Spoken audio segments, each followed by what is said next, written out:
Stay right there. What are you waiting for? Kill them! Kill them both! No, wait a minute. Is it money you're after? I'll give you as much as you want. May the saints forgive you, because I won't.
Okay, Kelby, why don't you?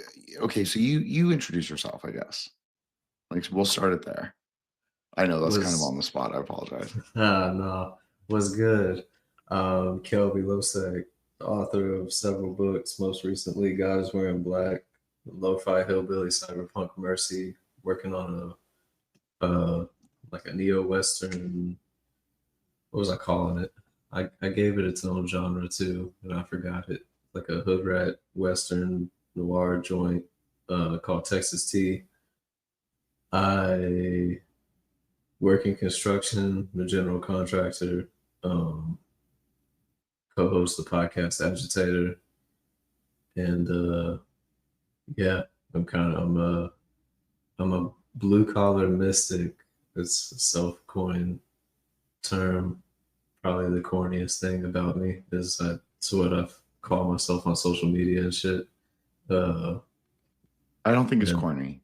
I'm sorry, I don't want to. Nah, I don't think it's corny at all. Honestly, I think it's cool. Badass. Yeah, I think it is cool because it's like something that I think about, especially for like the direction for my show, is like I want to talk to like American occultists, like people who are like really doing interesting, not just like any rando, magician. There's like that's a dime a dozen. Could go on Instagram, find like a million to interview, right? Like some witch or some pagan or whatever. But I actually think it's interesting to interview like serious occultists that are American and then see like what is their like, do they have like a greater, I call it like meta magical project? Like are they working on something? And you kind of dropped like something like that I would ask them is that you're kind of inventing your own genre. So that's very meta magical, Kelly. So. Yeah. It's, kind of like Sleep Token with their whole band project, I guess, is like my genre project. But I do a whole lot with the writing as far as trapping demons and shit like that, manifesting through certain writings and shit like that. But yeah, no, the Instagram influencer magicians, they strike me as very much similar to people in the literary community who are like they technically are writers, but they're more concerned about being a writer than like doing anything, than writing anything. And that's kind of like me with magic, is like those people probably are the same way other writers are way more well read than me, can like describe certain that they can go on and on about craft on like a technical basis, like with all this knowledge and shit, but I actually like write a whole lot. And then with like the magic shit, I'm fucking retarded, but I still, I guess, like that's kind of key to it, right? Like that's kind of a cheat code into doing it right, is you got to kind of not be thinking about the shit too much. Well, okay, so I have a question and a comment. So my question first is is writing, is it art or praxis? I know that's more of a Matt asked question. I'm sorry. I'm not trying to, turn into a writing podcast, but I think it's a good question for my comment. It can be, I mean, both. I think when it's art, it's, man, I don't know. It's kind of a loaded question because I don't know if I'm gonna say from my gut what I think, but I don't know if I'm gonna believe myself like in an hour or so. That's okay. So You're like, allowed. It's speculative. We're just saying yeah, speculatively, right? yeah. So like, I think whether something is art might be up for interpretation. Like if you no, I don't know. I think it's intent. Intent is what makes art. Because if you're making it with the intent for it to be art, then it's art. And then it's up for interpretation, whether people think it sucks or is worth anything. But That's magic. Yeah. What you Yeah. just described. Yeah, that is what it is. Mm-hmm. I mean, that's what it is. It's like, that's what magic is. Like a modern magician would say, like, oh, will is like intention / will is like that's kind of the formula for the modern magician. I obviously add in a couple extra things because I'm a tantric Buddhist, so I'm not just like a normie magician. But it's I understand the concept anyway. But that is like a more we'll say higher end magical thinking, like that through your will, through your intention, through your, not necessarily that you're writing about magical things, but maybe you do. Maybe it's subconscious. Something I talked about with David is like, is it subconscious? Is it an act of will? Is it parafiction where you're remixing real life, perhaps fictional elements into real life encounters, plus adding maybe metaphysical Easter eggs to it, like very almost like JRPG style. So are you like remixing events to make it like very it's very Final Fantasy VII. I guess that's been on my mind a lot lately. But it's like there's something we can identify with it that's kind of real, but it's not set in any world that we recognize. But there's elements that we can recognize. So that's very parafictional. I'm sure you know that concept. I'm just explaining it for Oh yeah. any noobs who are listening. I'm sure everybody knows who you are too. So, but just in case. Yeah, no, and I mean that's 100% my shit. Remixing like life into fiction in different ways, turning different people into different characters, and injecting like wants, desires, fears, past events, remixing the outcomes of shit like that, and then putting it all into this, completely new narrative in which to explore,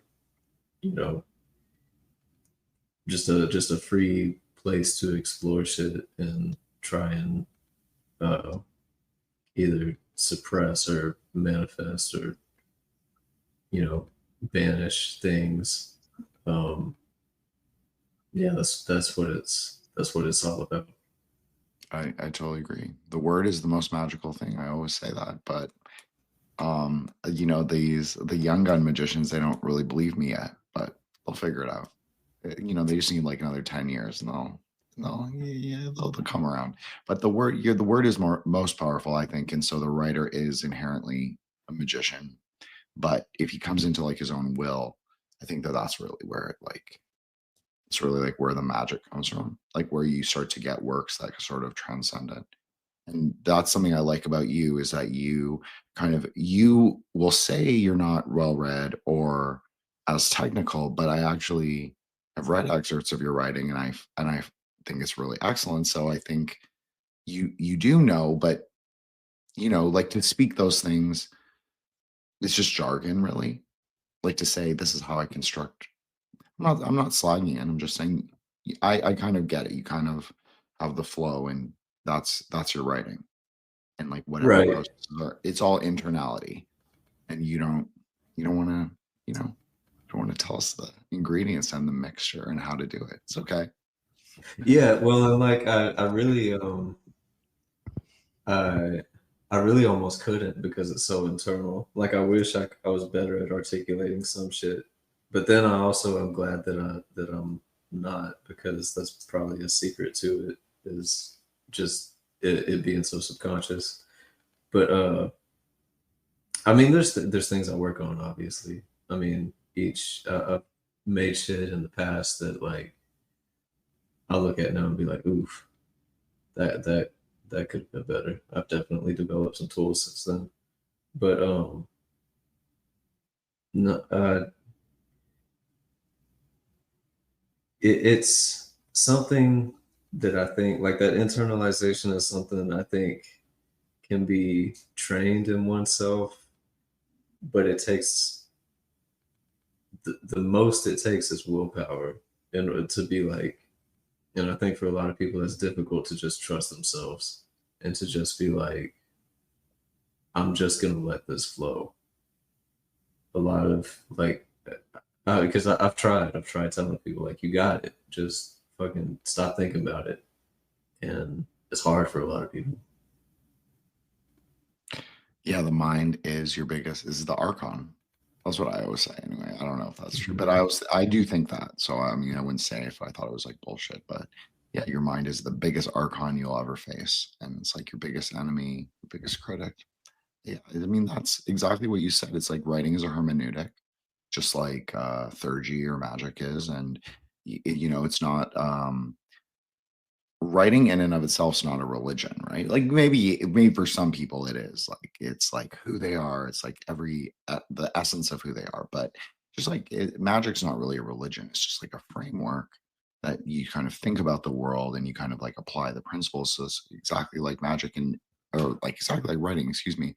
And you adopt new frameworks as you grow in skill and knowledge. So yeah, I think the metaphor and the sort of allegory, I think it's the same thing, and it's just maybe different processes. Because I mean, I told this to David, so I apologize to repeat for people listening, but like in the Greater Keys of Solomon, there's a whole section called Ars Notoria. So the art of letter writing, the art of sigil making, it's like a major, like for a medieval magician, this would have been extremely important. So I think that it's really underestimated the nature of writing, and every every contemporary occultist, like from Crowley to Parsons to L. Ron Hubbard. I'm not saying he's an effective magician or was, but he considered himself a writer, right? Like they all did. And so they incorporated these kind of like elements, like you're talking about, into the writing as well as into their magical practice, because they realized that the word was very important to carry like the vehicle of their worldview or whatever. Yeah, So any magician thinking that like the word ain't what it's all about, it's kind of, I mean, it's confusing to me a bit, because like you said, with the sigil making and everything, like or with prayers and all kinds of rituals, it's like, what is the key if not the word? I What I totally mean? agree with you. I totally agree with you. It's it goes back to that thing that we said. Let's like the influencers, like especially on IG, probably TikTok. I'm not on TikTok. I've never been on TikTok, so I'm too much of an old trend to like know what that experience is like. Bro, I tried and I just shouldn't know. I can't do it. I mean, I don't get it. I'm just like too millennial brained. It's not for me. I don't. It fucks with me. I can't do that. So, but I do think that We're talking about word and like the way that I think it's dark. I think TikTok is dark magic. yeah, it is. Like It they is because misspell shit on purpose to keep you entranced. Like have you noticed that? There's like a language to TikTok where they're always misspelling shit on purpose. well, there's a whole. I totally agree with you. There's a whole semiotic language, like a kind of system of symbols that is unique to TikTok, and it's not just in the words, but that's a really important, I would say, like a feature of it.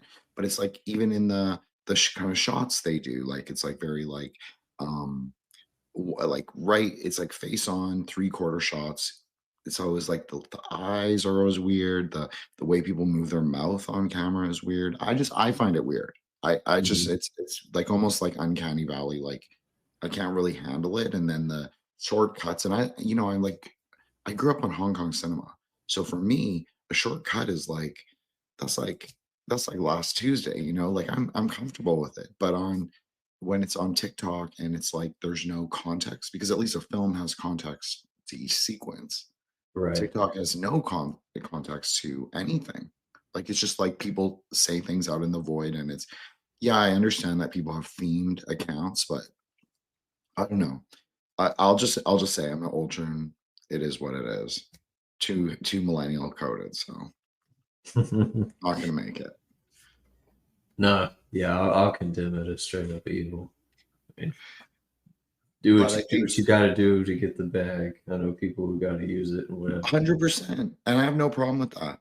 But I also think like it's a problem, like you're saying, and I think you can use any example, like writer, magician, whatever, just any kind of like normie influencer. It's usually wrong. It's like more wrong than it is right.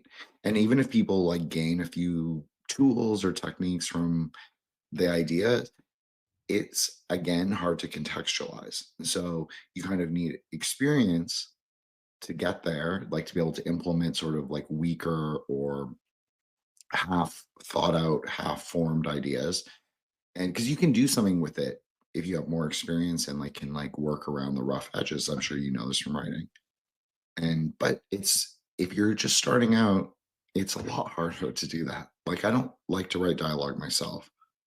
So I'm just using an example of a common language. Again, not a writer, but if I have to write, I don't like to write dialogue. So something I'm weaker at. So I could, but sometimes you have to. Sometimes you just have to adapt.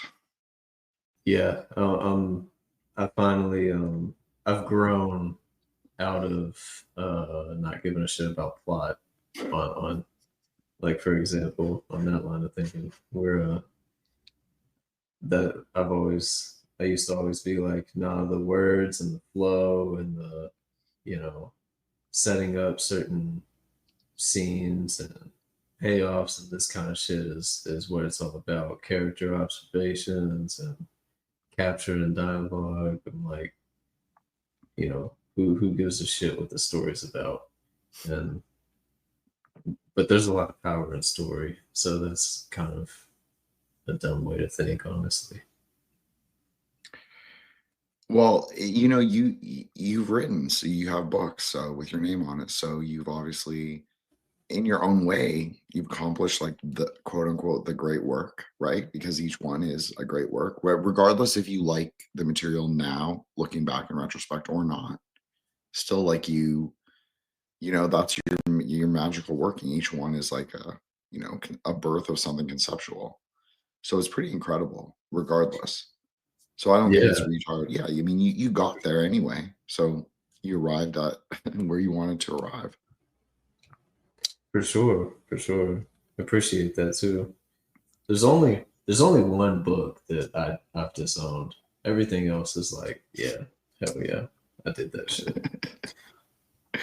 But Okay, well, let me ask you, since we're on the topic of fiction, of course you can talk about your own fiction, but what are some of your influences, and then how is that translated into sort of I would say, speculative idea of Agitator, which is Japanese cinema. And does that influence you? Does that change the nature of your writing now? And how do you reconcile it? Like, how do you incorporate it or not? so my main influences have always been rap music and real life experiences, wanting to capture and record certain things that I think are funny that have happened, that upset me that have happened, that, were just real. I just like to, uh, I think of like my great work, as you called it, throughout, from this book to that book to this book to that book. They might not be sequels of each other, but they're all sort of remixed journals of just a collection of experiences and shit that I think are worth telling, remixing. And then I just love language and rhythm.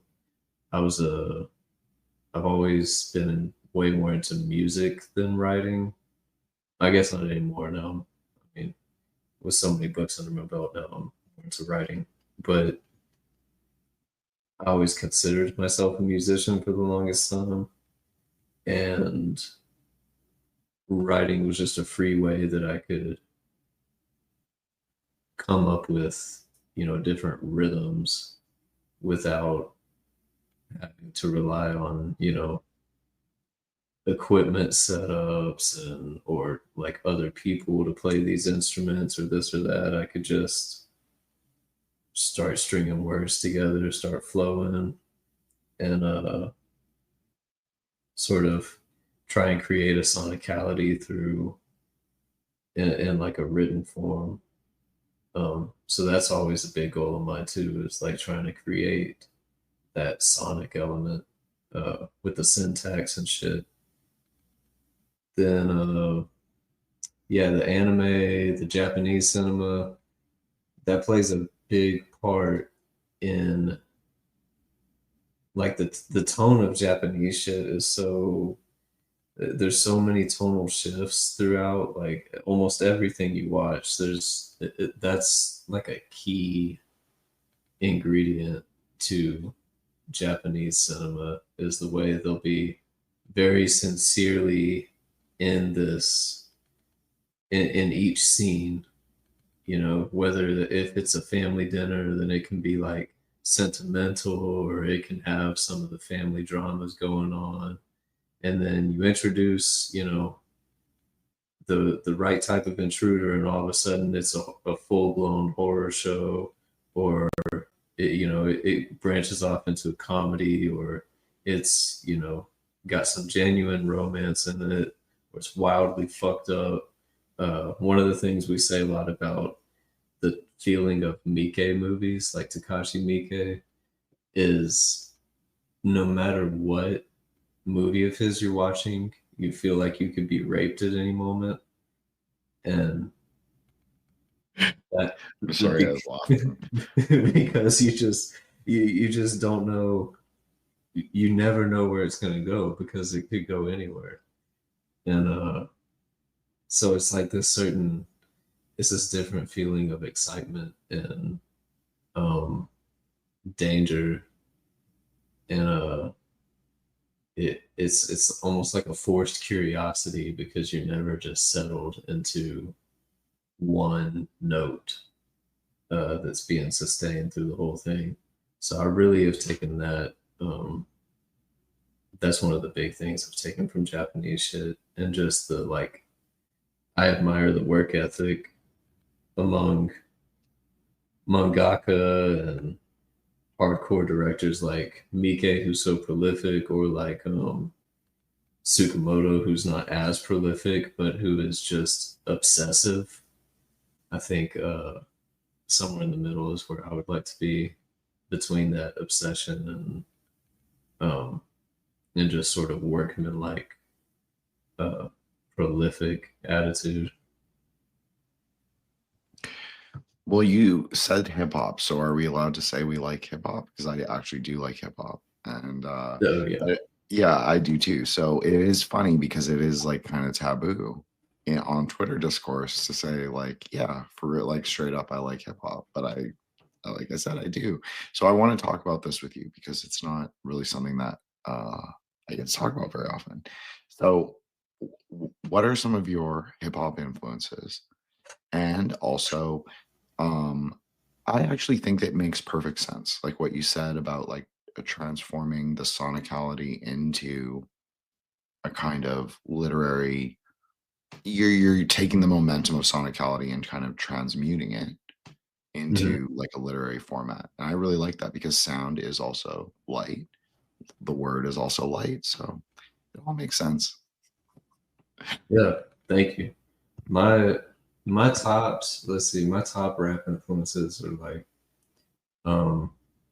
the H-Town Heroes for sure, Zero, Paul Wall, Devin the Dude, Slim Thug. Uh, I'm a big fan of Lil Wayne. I am still a major fan of old school Luca Brasi era Kevin Gates. Um, his new shit is definitely for the girls, but that's okay. Uh, Draco the Ruler, R.I.P. He was an LA rapper. I don't know if you ever heard any of his shit, but he was like inventing his own slang. I am pretty current with like different slang being used, especially if it originates in rap. But even with Draco, he would have songs where I'd have to research like what the fuck is this fool even saying, and he was just making it up. One of my favorites was flu flamin, which means like burglary basically, because it's an onomatopoeia of the way you open and close drawers, like flu flam. And I was like, that's fucking insane. Yeah, I mean that's kind of the apotheosis of a writer in a way, because hip hop is a great. I mean, you know this, Kelly, is like I'm saying this for the people listening. Hip hop's such a great vehicle for like the literary word. I'm not saying that every hip hop song is like literary in quality. It's definitely not, but probably at its best in like the lyrical quality anyway, the lyricism of it. Yeah, that's a great vehicle for that. So to create your own word is very that's kind of a goal of a lot of people. I mean, it's not necessarily my goal, but like a lot of like people in the OTO would say, yeah, that's my goal is to like carry the Aeonic word with them. So it's kind of cool that you're saying that and you're like picking up on something that I did a show on Bobby Hemmett and like these kind of like African American um they believe black people are like magical. They're black, but they also believe black people are magical. So it is kind of a weird theosophist kind of racial thing. But the point is that they talk about this. They talk about this idea of it like hip hop, like having the comesticist word, and it will carry through the aeon. And yeah, it's kind of weird, but it is also interesting. I think there's something to like, I like the playfulness of it is a form of magic, I think, because it's just the pure interaction of the word. I'm not a conscious rap lover. Uh it's always about the flow and the delivery for me. Like there's there's rappers that I think literally are straight up retarded and don't mean anything deeper by what they're saying, but you can feel it from the things they're saying. When the things they're saying are simply like, I just fucked your bitch in my Gucci flip flops. Like, but you can feel something from that in the delivery and the way that the words are interacting with the beat. And it's, it's something purely magical, I think, because it's got a little bit of that just retarded element, and rap is all intent, right? Like it's every song is about, it has an intention to do something, to provoke or to disrespect or to make a ton of money by dropping a hit. But there's very strong intent in it. um Yeah. What are some of your who are your favorite rappers?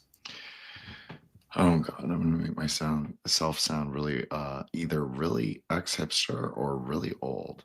Um So I like a lot of the scumbag rappers. Like I love Bones. I love ZZ Oh yeah. Gibson. All that shit pretty much. Uh, I have other things. I'm just like can't even think of anything I like. I'm going through a shoegaze phase. That's what's happening, Kelby, is that like everything that I think about right now is like shoegaze. So I do these speculative series and I always do like a soundtrack for them for everyone who's like in the group chat. Like I like share the soundtrack. So I always do like a themed, it's very 90s. So I do like a themed mixtape, but it's always one genre. It's like what Jin thinks is the best of like that genre. So it's basically like so right now we're doing a shoegaze themed series. So everything I've been listening to for like weeks is shoegaze. So I apologize, but I do like hip hop. I used to love like, I'm a true weeb in the sense that like I grew up a weeb. That's very common for like Asian kids. So I was like into Samurai Champloo, listening to like New Jubes, all the like kind of Japanese trip hop stuff. I love that. I love Tricky. Um, I know that's not technically hip hop, but yeah. And like when I was a I know. kid, I I like, got it. yeah, I mean it kind of is. And then like I used to fuck with like Nas and Talib Kweli and all that back in the day. Like Talib Nas has got Kweli some, goes hard. No, I was just saying Talib Kweli goes hard for sure. yeah, he's got some really good songs, and I just is very classic of that. That's when I was like in high school, right? Like 2006, 7 time. So for me, it was like that's like of that time. Like I remember those songs, and you know, you run home from high school and watch BT Mm-hmm. Yeah. 106 in Park. Yeah. Oh yeah. I still I still bump a lot of shit from that era on a sort of a regular basis. I've embraced my old man dad phase. Like that's just the mode I like to exist in now.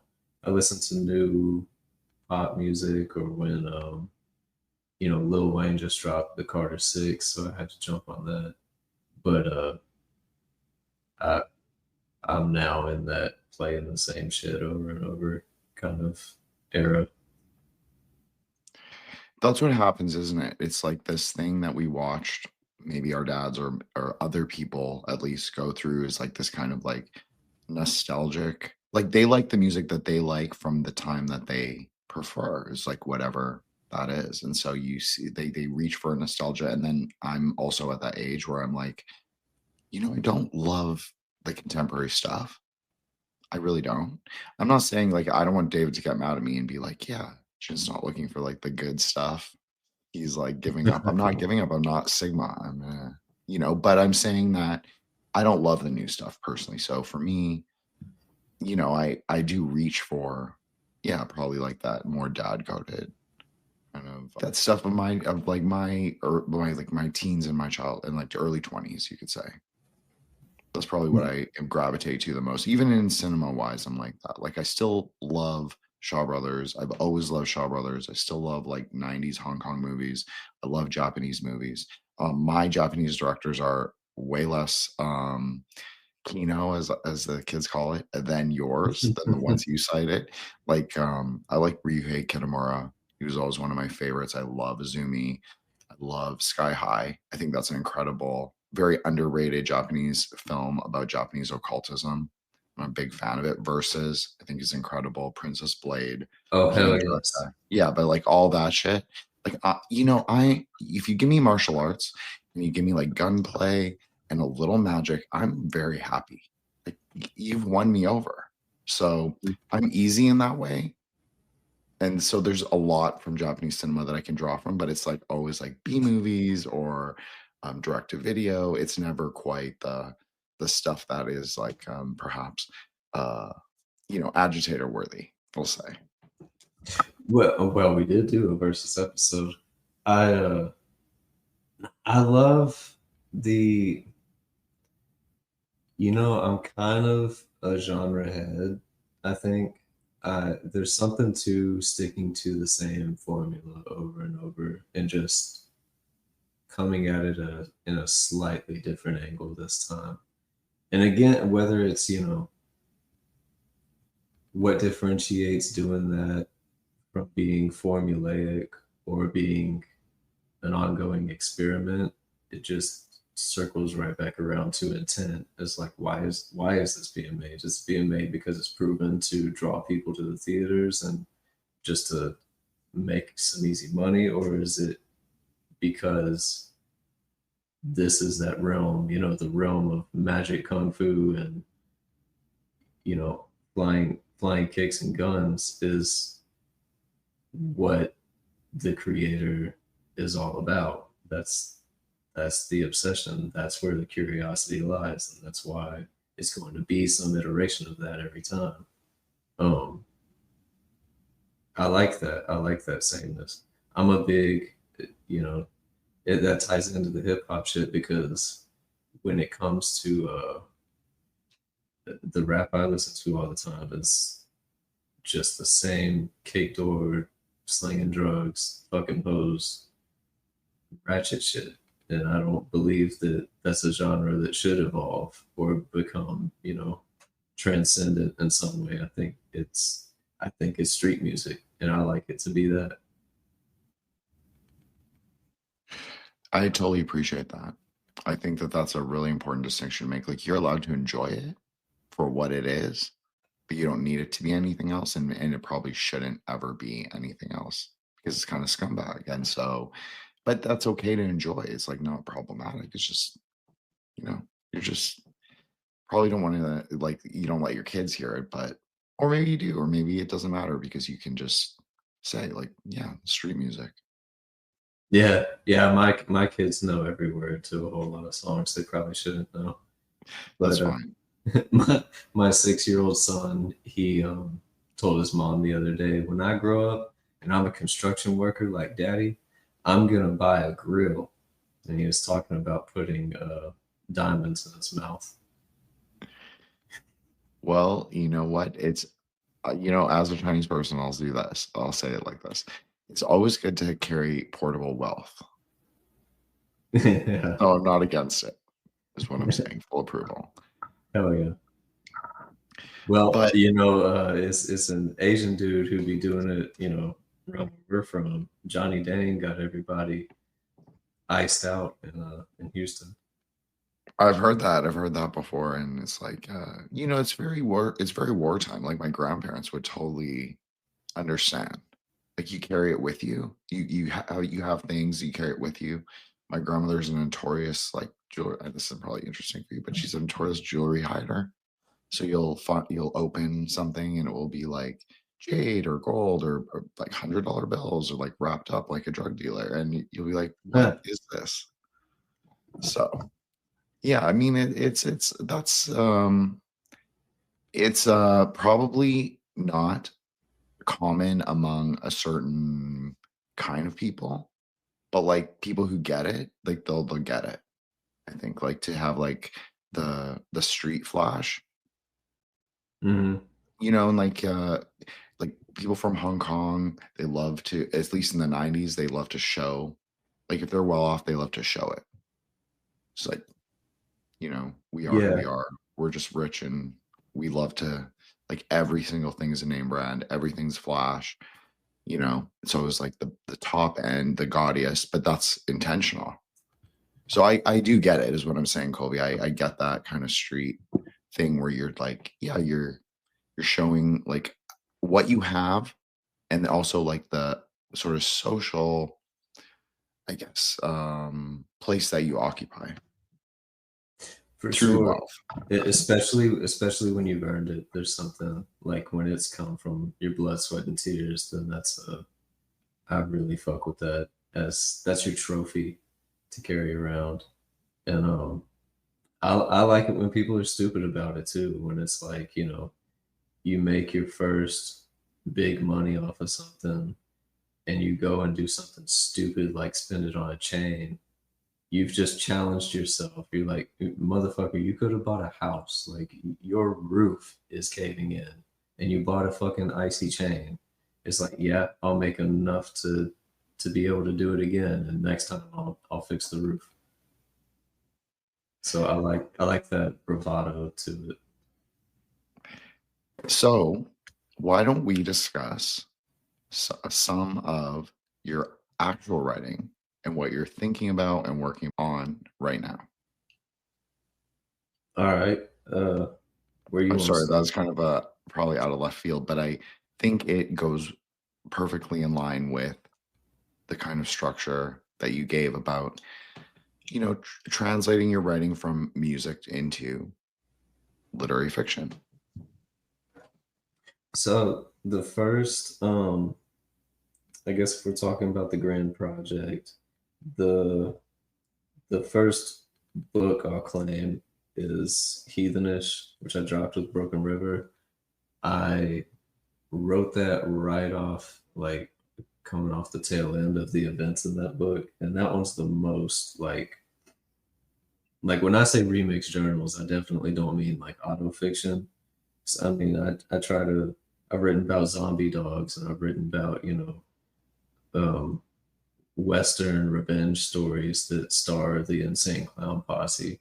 So it's not like um, I'm not just trying to recreate real life in a real life kind of way, but that first joint was definitely the closest to memoir of anything that I've dropped. And I wrote it on my phone next to my then girlfriend, now wife. Um, Sent that shit over to David and got it out in the world. And that was like a ritual of catharsis and moving on and shit. And then followed that up with the way we came in about some twins, and that was like me wrestling through shit with a family member, a cousin I disowned because we had we had a big falling out that involved him trying to get me imprisoned on some shit that he did, and so it was kind of like I can just for the sake of my life, I can never associate with you again. But we grew up like brothers, so that was like everything that I was going through or that I could go through with that, I put into that book. And I mean, it's about brothers that love each other and stick with each other, but I was like, I don't know. I guess this is how I can put my I can trap my love and my desire for loyalty and everything, and for things to be this certain way. I can put that in here so that I, in my real life, can be cold the way I need to be to detach myself. Let me just interrupt you there. I think what you did was really interesting from a metaphysical perspective, because even though you're saying, yes, it was so I could sort of disaggregate myself from these feelings, that this is how I wish things would have gone. I also think you resolved the situation. Maybe you don't think so. So I'll take if you disagree, that's totally okay, Kelby. I'll accept it. But I think you also resolved the situation in a way, because the whole point of magic is to bring things into resolution rather than paradox. So by giving it a kind of fictional framing, that's okay, because you kind of made it real in a way as well. It's kind of like it's both. It's kind of like, yeah, this happened in the quote unquote real world where it was like disappointing, disloyal, etc., etc. But then you took it and you were like, okay, I'm going to make something of this. I'm going to make a story that actually has a different ending, like a choice that you're making. It's because you're really the master of that inner world of that book. No, I fuck with that and I agree 100%. Yeah, because I mean, we're living out stories that are, being written, for lack of a better term, by, forces outside of us. And so and we consider this real, what we're going through. Why not the things that we create, the stories that we tell? They have their own, they have their own sort of reality and life to them. So there's a lot of There's a lot of power in that. Yeah, absolutely. I mean, that's the whole thing, is like everything of the mind is relatively real. So why wouldn't fiction, which combines more than the mind, it combines like will, a little bit of talent. You have to like be somewhat talented. Maybe you don't think you are, or maybe you don't, maybe you downplay it, or whatever it is. But like, yeah, there has to be some kind of spark, some kind of thing that you're, is like not, you don't want to be like you don't want to be like one of those IG like authors. Like David was hilarious on Twitter making fun of them for doing the readings and then saying, oh, no one came to my reading, so let me sell 10 million bucks, right, or whatever. And so that's what I think. You don't want to be like a mediocre writer like those people. I'm not saying they're all mediocre, but yeah, it's kind of a mediocre movie. No, yeah. I mean, it Yeah. is. It's like it's like a little scumbag, but not in a like cool hustler way. It's kind of like a little, I don't know. I think you're just kind of lame about it. For sure. No, it's they're the midwit part of the bell curve. Midwit, that's perfect. That's the word I was searching for. Thank you, Kelby. I appreciate that. But also you mentioned ICP. So you did talk about hip hop. I'm just wondering if ICP influenced you. Were you into it? People around you into it? And I'm asking for specific reasons. So if it's no, that's okay. It's just I will have a follow up. So ICP has always been peripheral to me, where like, I've had juggalo friends, and I come from being the minority racial demographic where I lived most of like almost the entire time growing up. But the like all the other white kids I was around, they were, trailer trash, juggalo types, and that there was never a reason. I never really got that into it. It's not like I disliked it. It's not like I never bumped it on occasion. I think I was just into my own shit already. That ICP would seem like something that people had to discover, and that have like an enlightening moment when they heard it.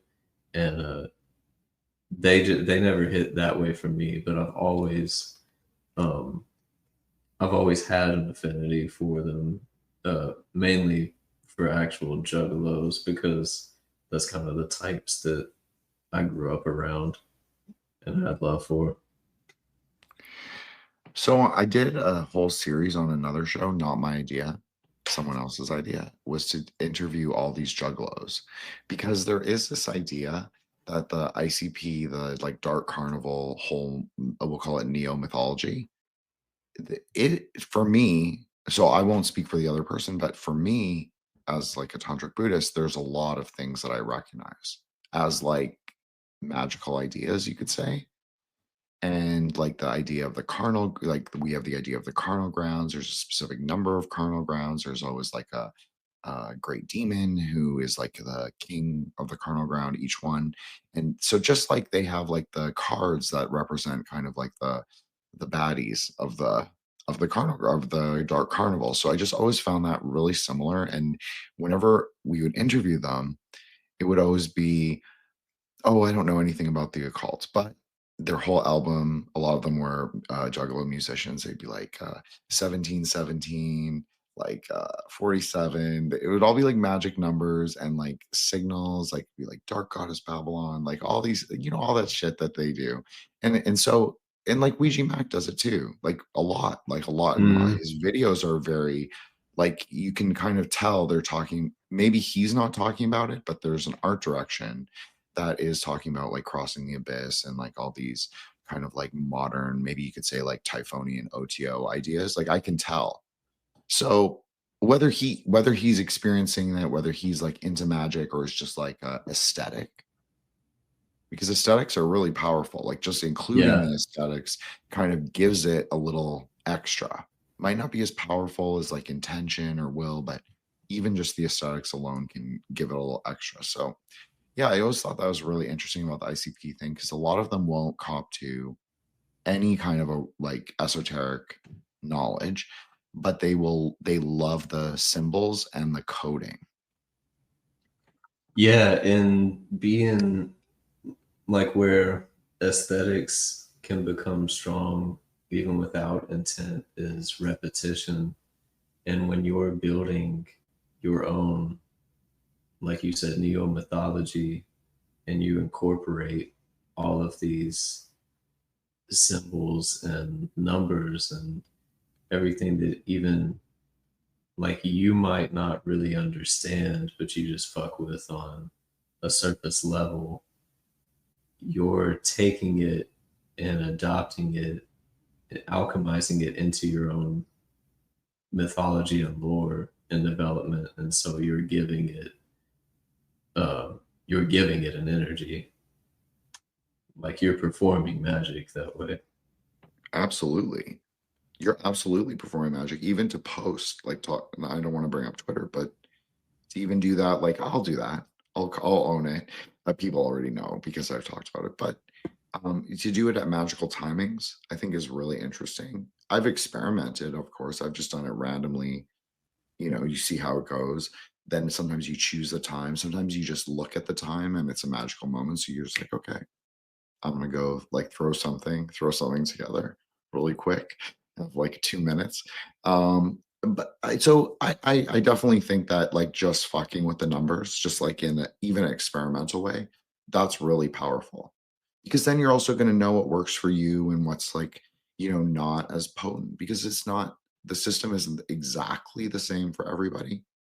Like what is more magic's all about archetypes. I'm sure you know this, Kelby, but it's like all about the archetypes that you live out. So certain archetypes are going to be stronger with certain frequencies, numbers, colors, all that stuff. So you're going to try and match correspondences as well to the archetype that you're living or the archetype that you're whatever you're posting about. So you want it to all align. That's a little harder because it's a lot more, it's like writing. It's like you have all these ideas, you have like your skill level, your technical level, you have the mythology you've built out, the whole sort of like framework, and then you also have the way you write, like your own process. So you've got all these things going on. So that's exactly what that is. It's like you're trying to control all these elements and you kind of know that it's not totally within your control synthesis. So you're going to have like a little, it's kind of like a mini explosion a little bit. So you're going to get a little backdraft, but you try and contain it as best you can. I guess that's the best metaphor I can really give. But yeah, I agree with you. It's like the system is like just waiting there kind of for us. Like it's kind of like we use time. We think we everything that we do in our world is like aligned with time. Everything we do is aligned with color, number, ideas. So why not sort of try and match them together? Obviously, don't do it in like a way that makes you like an internet autist, but in general, like yeah, I think it's an interesting experiment at least for people to try. Yeah, yeah, and that's like when people get too hung up on the timing and like approach astrology from a hard mathematical stance. I'm always like, oh, like there's something to being on point with everything. And like when it comes to like astrology and shit, I think that's just the weather. That's not like a belief. That's like, yeah, it's Tuesday. Yeah, Saturn is in Capricorn. It just is what it is. But uh, there's something to being too hung up on the pinpoint accuracy, the internet autism of it. Like you said, it's I think at the end of the day, intent is more powerful than any of that. So it's best to be within that framework and try and play with that timing, try and match up all the elements of the archetypes when performing different rituals and shit. But it, I think if you're, I think you got to know that you're God at the end of the day and be like, I say this is happening now, bitch. let's talk about hood magic. I don't know how much you know about it, how much you talk about it, or how much you're into it or were, or whatever it is. But if you maybe did that influence you at all? Sort of like that drugstore hood magic. For sure. If we're talking, I mean, is there a trademark to like capital letters hood magic that I don't necessarily know about? Or we just No, talking? no, I just like that. I liked the continents of that, but you could call it hoodoo, you could call it drugstore magic, you could call it root work. I mean, there's so many Yeah. ways to describe it. I just liked hood magic because I was like, it is kind of a hood magic. Like it. I mean, I've been in many botanicas. It is kind of a hood magic. Oh yeah, yeah, yeah. Yeah, the drugstore botanicas next to the tattoo parlors and shit. That's it's oh man. Off of Highway 6, there's this little corner that's got a botanica in between a seafood joint and a tattoo shop, and you'll see like roosters running around in the parking lot and shit. It's I fuck with that place. Um, there's in a way that's like my entire like that's everything that goes into my shit is like the tone and spirit of the drugstore of hood magic. Uh, it's not the most.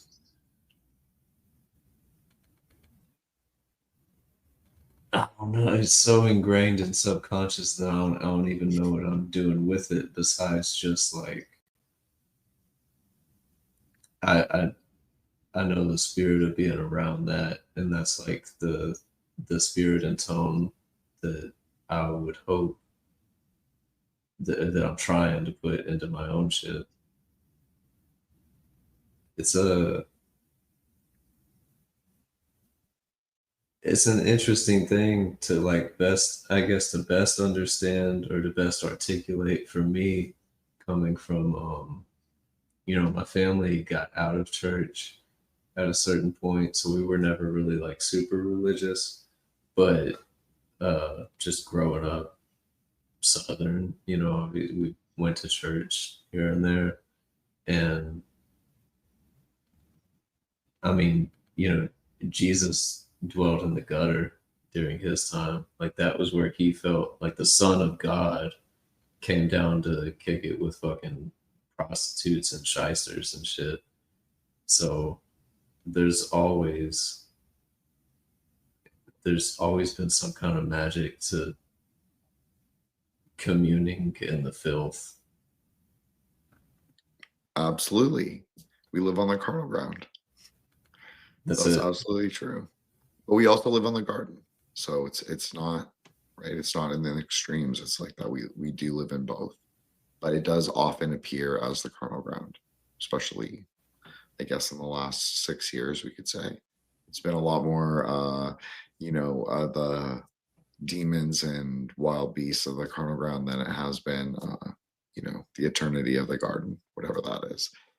But I agree with you about like Jesus and like his power, and not necessarily his power, but I just mean like the power of that cosmology is quite potent. Um, and I also think that in terms of hood magic or drugstore magic, he plays a really important role that I think people who aren't exposed to sort of that transactional or folk religious culture, they don't understand it. But it is kind of interesting for me because I'm not like I don't practice hoodoo, but I like know a little bit about it.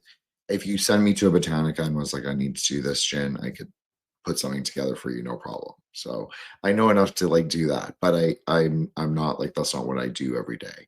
So what I'm trying to say is basically that it's interesting for me that they kind of reclaimed Jesus or that figure as a magician, rather than strictly putting him into this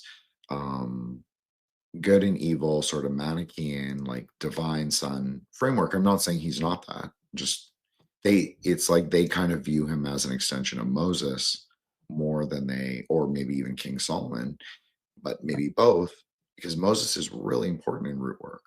Moses is like he is the OG. He is the OG magician, right? Yeah. Moses is kind of like the people I've met who are big, like their thing is like voodoo. Moses is like and they have a different name for him, but it's I don't remember exactly like the names of those archetypes, but a lot of voodoo is very much parallel to Christianity and was just kind of like has some different stylized archetypes that were hidden during like slavery and shit, because slave owners would see the slaves practicing their shit and be like, the fuck is this? But they realized the parallels too, so they just kind of tweak it to be like, oh, this is Moses, this is Jesus. And I'm like, oh, okay, being good Christians then. That was really well said, Kelly. You kind of picked up on I know you're smart, but I mean, I'm going to acknowledge it. You picked up on the idea that other people could recognize the framework, something that's very subtle. I've spoken to many magicians. It's not just on my show, but just over the course of like podcasting.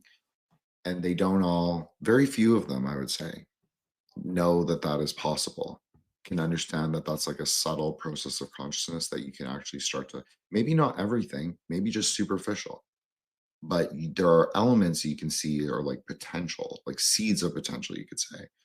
So pre-made words or words that are pre-formed, like before they're actually words, they're just like little, there's something, you can do something with them, but you don't quite know what they are. So I just want to commend you for that and just point that out for anyone listening, because it's a very subtle thing to sort of be aware of that. And so you're totally right. In Haiti, they only had like a system where they would train mulatto, so mixed race, like Creole priests, but it was only indigenous to the island. So the only priests that they had on the island for 200 years were these sort of Creole mulatto priests, but they were also in Masonic houses, because it was like that French kind of Freemasonry is a big part of it. And then they would also be in voodoo houses at night. So they would embody this kind of like heavenly, like as above archetype. And then they would be like, that was kind of like their version of the Hellfire Club, I guess. So I'm not saying all voodoo is hellfire, and I don't think that, but there are certain flavors of voodoo that can very easily like replicate a kind of 18th, 19th century like British Hellfire Club for sure. But you gotta have a little excitement in your life every once in a while. As long as you don't do anything illegal, that's all I'll say about that. Just right.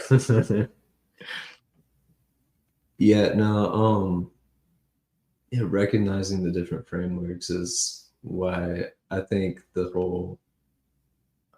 lot of why I dipped briefly in and got quickly out of like Western occult circles, like communities or whatever, is because there's like a resistance towards what a lot of modern thinkers would consider cultural appropriation. And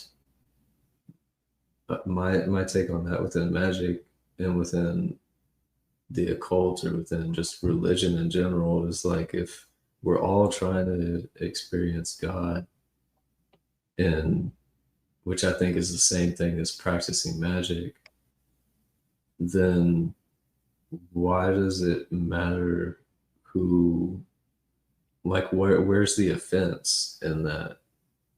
Like, it's what everyone from all these different religions and practices is attempting and practicing at.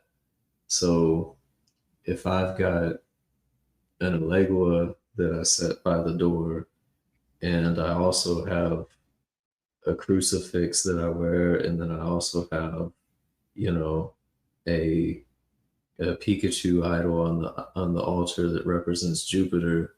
Like, those are all part of the same framework. They're just different. They're just taken from different fields, but they're representing the same archetype. Very good, Kelby. And I just want to point out that the idea of Pikachu as a Jupiter icon or a Jupiter kind of figure, very chaos magic, but very cool, because actually there is something that I noticed right away. Well, first of all, lightning. So that's obviously associated with Jupiter, but also his color. Now I know people are going to be like, Jin, what are you talking about? Yellow. But actually, if you know the Vedic astrology stone for Jupiter is actually a yellow topaz. So good color working, Kelby. Thank you. that one was intentional. I'm sorry, I'm not trying to pull you off. It's really interesting to kind of like analyze what other people do, because it's like you can see like someone's skill level, like that's more subtle. Most people would choose like a blue green or a blue, and like just like from Kabbalah or whatever, and they would like, that's more the colors they would associate, or purple maybe, and it would be like that. But Pikachu's actually interesting because you can tell you do have like, that is obviously chaos magic, but then it's also very drugstore hood magic, because you're also drawing from that mercurial idea of bringing money in, or luck. Maybe it's more luck than money. You don't have to say it, Kelby, but it's one of those. You're bringing it in faster. It's a little of that, Saint Expedite candle energy, we'll say. Yeah, it's been working. It's been working too. Good job.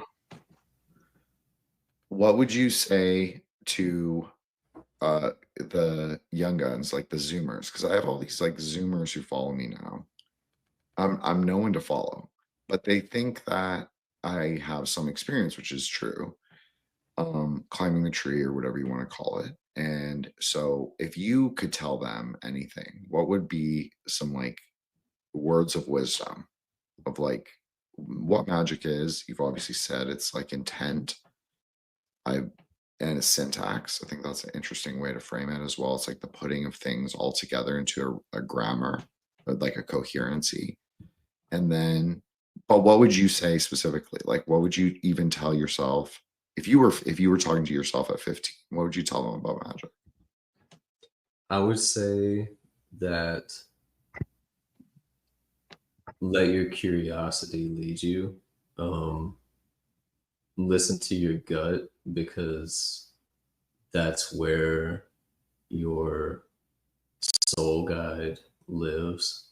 So just follow your gut and your curiosity, and you'll come across the things that are going to be, you'll just naturally fall on what resonates with you most, and the tools that God is trying to use through you, basically. And you can do anything you want. I mean, you can do absolutely anything you want. So just understand that power and treat yourself treat the things you come across with reverence and respect, to the extent that you treat yourself with a respect, and knowing that you are a possessor of this power. Very profound. Thank you very much. I know that was kind of on the spot. You did great. I did want to respond to your cultural appropriation thing, because this is a big problem in Western magic. The idea of it, just the idea of maybe even just broadly, I'll just say it, social justice, whatever that even is, this whole idea is like completely complicated, at least for me, because I think that it's probably magic's. For me, the way I've posited it before is that it's an axial system or a perennial system, or as Evola would have called it, the traditionalist system. So it's like one thing that got divided over time and space, different geographies, different cultures, kind of took, if you want to say conceptually what they took, maybe it was like a tree. It's obviously from Iran, interesting for data record, but it probably comes from like northern Iran or like Kyrgyzstan or Kazakhstan or one of those places. So there's like a tree, and then everybody took it and they kind of made their own thing with it, put their own mythologies around it, their own cosmologies, centered themselves as people around it, whatever. That's all very normal. Everybody does that. And so the problem with saying something is culturally appropriative is going back to what you said. It's like, but if you're recognizing the potentiality, recognizing the innate seed in something, can you really appropriate it? Because if you already know what something is, you can't really, you're not appropriating it. You're just simply utilizing what you recognize. So immediately, yeah, that's a problem, especially if you're talking about magic. Now, if you're talking about religion, yeah, I don't believe in cultural appropriation, but I think that because I just think there's a kind of people who would use that language specifically to weaponize it. So like Right. they kill good faith discussion. Like maybe you could have an interesting discussion about like where things came from, especially like you're talking about like American magic, like Southern, so like Appalachian root work. Like there's clearly a Scotch Irish component, there's clearly like a Gypsy component, there's clearly like a Native American component and an African American component. So you can have like very broad range, free thinking discussions about it, but cultural appropriation kind of closes the door because it makes it about what you are instead of like just engaging in, exchange of ideas. So I hate that. I'm really against it. And I also think that, we've had, at least in American Magic, the OTO and some of those Thelemic organizations, I'm not against them per se, but they tend to go on that very leftoid. Yeah, they do. They get that's what they do. So that's their whole, so every temple is like very leftist. And that obviously changes your whole cosmological structure in a way. Because if you're thinking about it using the tree metaphor, it actually imbalances you to go so far extreme, right? So that's Right. even setting up your magic to have a specific nature and quality. And if that's like the kind of broad base mythology or magic, both that you're teaching, that's obviously going to affect all those people. It's like putting into them corrupted seeds and then saying, oh, okay, go build your own tree with this seed. Well, you can never really build a garden if you only have a corrupted seed. I don't know. I'm sorry, that was kind of a rant, but this is something I've come across and I'm not a big fan of it. No, yeah, no, it's a major thing over here. Like I said, it's why I couldn't really fuck with the magic communities, because it's a whole lot of that. And I think that, in the same way that all the lunar mansion magic and like astrology and shit is, I understand that the same way mathematically, like, measurements are always going to fall out. Like 6 inches is 6 inches. You can't argue it. You can't interpret it a different way. But you can argue the expansion and contraction of space, and then you can kind of be like, well, in this instance, how would inches even exist? And the same thing you can do with time is like, time is a Mobius strip, and we're God experiencing himself in every incarnation all at the same time. It's like, okay, but the Earth still does do certain spins around the axis, all this shit, and planets line up, and astrology is just mapping that out. So in a way, it's like a tape measure. No, you can't argue it. But it's like it's like a yeah and like both kind of thing. Like no, time's not real, but yeah, this is how we measure the way that we experience time. Simply because exactly what you're saying is true, 100% true, because time is in your mind. So I always talk about this in relation to Kabbalah, Kelby. So you'll have to excuse me for just gonna put on that tiny hat for a second. No Uh, worries. is that so? Yesod is where the moon is. So you could say that the moon is Yesod. You can use them interchangeably. They're not the same thing, but it's a good allegory. It's not one to one, is what I'm going to say, but it's close. So you could say that all things happen in your mind, especially of that like just general primordial consciousness that happens at Yesod or at the moon. So the moon is numbered 9 in Kabbalah. So it's like time expresses in the 9, but time is really the 3. So I just think it's really interesting about that because it is like exactly what you're saying. The 3 is Saturn. So it's like David Icke always joke about this. He always talks about like the Saturn moon matrix. I'm like, yeah, that's true. There's a Saturn moon matrix. It's called time because that's like exactly what you said. It's the relation of the cosmological bodies, the astral bodies in the sky moving, and we measure it. And so that's what time is. But we can measure time by different sort of markers like solar, lunar, stellar. There's different kinds of time. So it Mm-hmm. makes time very relative. So that's why time is of your mind, because it's like, what system do you choose to utilize? So I just want to say that's really interesting the way you framed it, because it is similar to the way I think about it myself. And nobody's developed it into a system that's socially recognized, but there's also times where you're in the middle of the work week and you're like, fuck, it feels like Friday already. How is it Wednesday?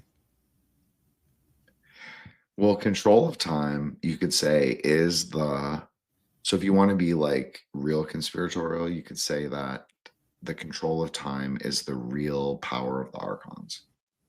Like it's like the measuring of a man's time, because historically, like if we're talking real like medieval and even older stuff, the time is really measured by a man's body. Like there's something in it that is completely contains time. So we're greater than time, really, as whatever magicians are men.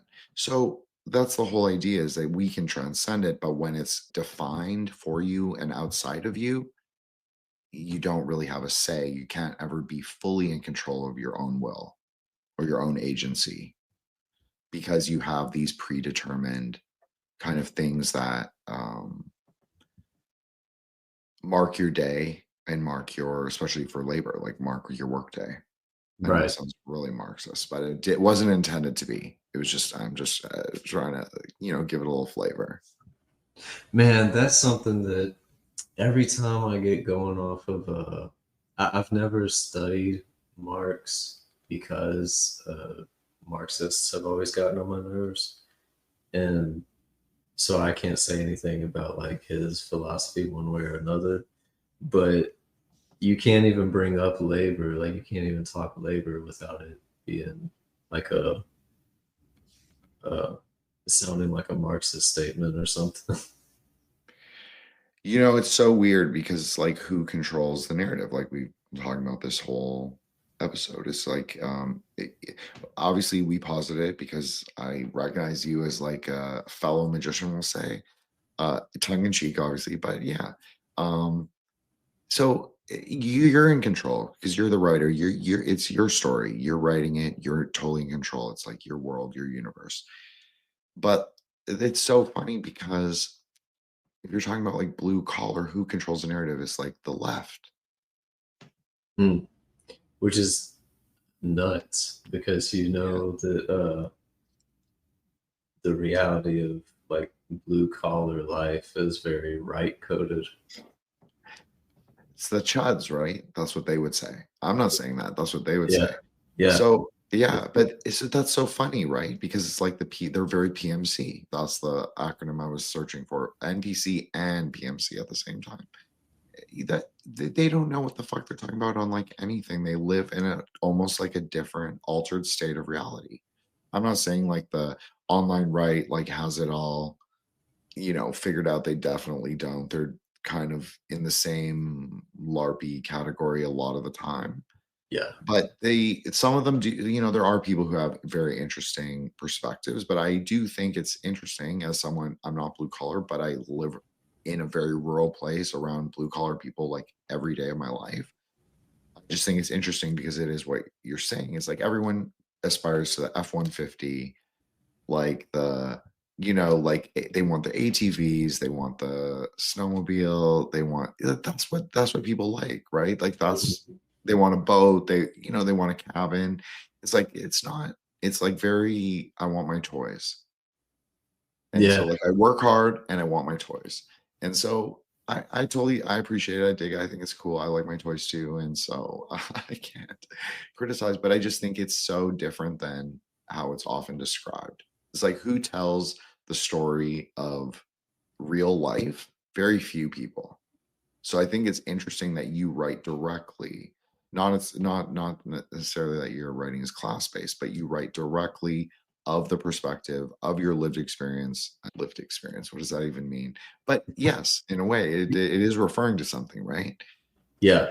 Yeah. So you're drawing from the actual thing, and so I think that is what I like about you on Twitter, but I also like about you on the show is because you do bring that perspective, even if you're not always conscious of it, just because you speak it into reality. You kind of give it voice and give it life. No, I appreciate that. If the one social justicey thing about me is like I do intend to make sure that there is always an authentic voice from, a blue collar hood background. There's not very much of that in the world of literature right now. And so, like, that is one thing that I just think needs to be, and I want some level of authenticity. And not that it even like, because like going back to the cultural appropriation thing, like not that it even is a necessary element, because I've had conversations with being at bars doing readings with like crime writers and shit, and they'll be dudes in their 50s who live in the suburbs and have always had white collar jobs, and they'll be like kind of nervously, so what's your opinion on guys like me writing this kind of stuff? And I'm like, just make it good. Like, just tell the story you want to tell and do a good job at it. Like, it's fucking fiction, dude. But I don't know. I do. Um, it's a tricky conversation to get into without using like just a ton of cringy terminology.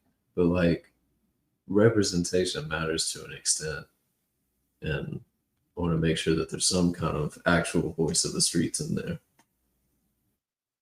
It's really interesting because it's kind of like we have reconciled, like, yeah, everybody goes through their Twitter wing not phase. Then we like, we collectively grew out of it. We collectively grew out of many things, interestingly. And so I agree that yes, all that language is super cringe. Like to even use it makes me die a little inside. But Mhm. it is also referring to something. So like I agree with you.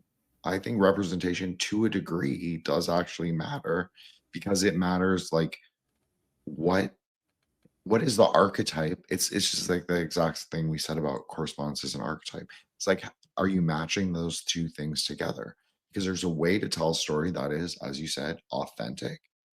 And I find right now a lot of the archetypes are very much in decoherence to the actual stories that are trying to be told. And perhaps that is what my personal distaste for a lot of contemporary film is. not obviously Asian cinema, but maybe just Western cinema more broadly. But I've always been more critical of it, so that's the caveat for me. But I think that it's a little too decoherent, and I think if you have a character who, it doesn't even have to be the actor or anything, just like if the voice of the story is authentic, I think that will build the world a lot more foundationally, a lot more realistically than if it's like just a bit, a character, a story. Right. Right. You need authenticity as a foundation. So it's not that everything, we don't make buildings just purely off of foundation. That's the shit that's underneath the ground, that's under the dirt. You don't even see the foundation, but authenticity is good as a foundation that a lot of different things can build on top of, and those different things can come from all different places. And so maybe that's more along the lines of like with the representation thing, is like in the part I'm trying to play, and that is like I just want to set a foundation. And anytime I've seen people like in the Broken River chat, Eddie or Grant, sometimes they'll get messy, and they'll be like, this person thinks he's Kelby Losack, and it'll be somebody doing the kind of the word I've seen used for it, or the term I've seen used for it recently, is H-Mart Realism, which is like the Walmart noir that's the term Eddie coined for how I write. And I see, people talking about that and the things that they're trying to do, and whether they're directly aping me or they're just doing they're aping somebody else, whatever. I mean, my reaction is good. Like, I want to see more of it. This is just the foundation. Like, that's all I'm trying to do. I'm just laying the groundwork. But it is pretty fucking cool that you are associated with that as the first, really. Yeah. I'm just saying, as someone else who's Yeah. I'm not saying I've coined like as like a lit world term as that, but as someone who's coined a couple things, I think it's pretty fucking cool. So yeah, props to you, Kelby, for that. Because there's something to be about being the first, all these rather than being the derivative. all these niggas my sons. That's what it is, right? It's like and even if we will say like you'll go on to be like the most famous of among them all, but interestingly, even if you hypothetically weren't, you're still kind of the OG. Exactly what you said. It's like you get to own it forever. Yeah. Hell yeah. I had an amazing conversation. Thank you so much, Kelby, for coming on and like tolerating me. I don't know if you knew what you were gonna get, if David warned you that it was No, bro, this was great. It was an absolute blast and a pleasure. Yeah, no, it was a huge honor. I was like, I really appreciate that you wanted to come on and that you were cool with whatever we want to talk about. And I think you're a great writer. I think you're a great podcaster, and it was cool to work with you. So thank you so much, Kelby. You're welcome on anytime. Seriously. No, hell yeah. No, I'm gonna take advantage of that open invitation for sure. Because yeah, this was a blast. Love the show. When David first told me he was coming on, I was like, damn, I wish I was smart enough to go on that show. And then you're smart enough to come on the show. Yeah. I mean, I really, it's not self-deprecating is lame. So I'm not like, that's not exactly what all that is. It's just I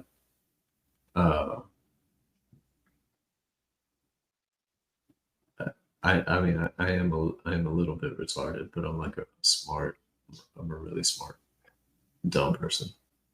Well, you did suggest that I maybe perhaps title the episode "The Tao of Retards," so yeah, title it that. But it is a great title, and I said it in the chat. I said it's a great title, like as a wordsmith, as someone who considers himself a wordsmith, maybe a lesser one, but I think it's a great title.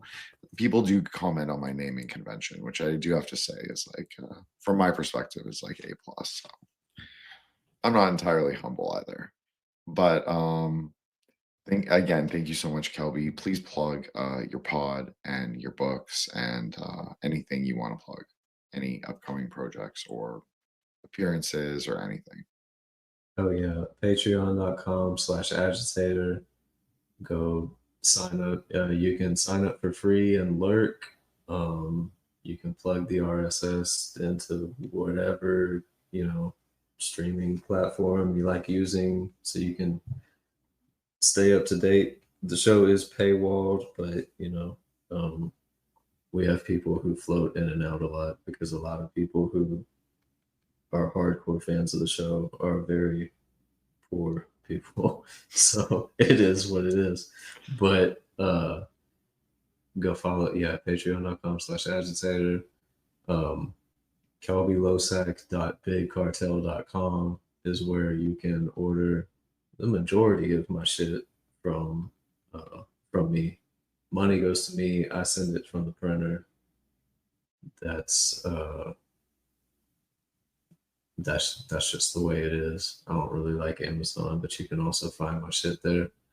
And yeah, that's it. I'm writing Texas Tea, dropping sometime this year, so keep an eye out. I think that's a great name. So you're obviously, I'm saying your naming convention is also like A plus. So Thank you. You're most welcome. Everybody can check you out and buy your book. Buy Kelby's books. I appreciate it. You're welcome. Have a great night. You too. Be easy.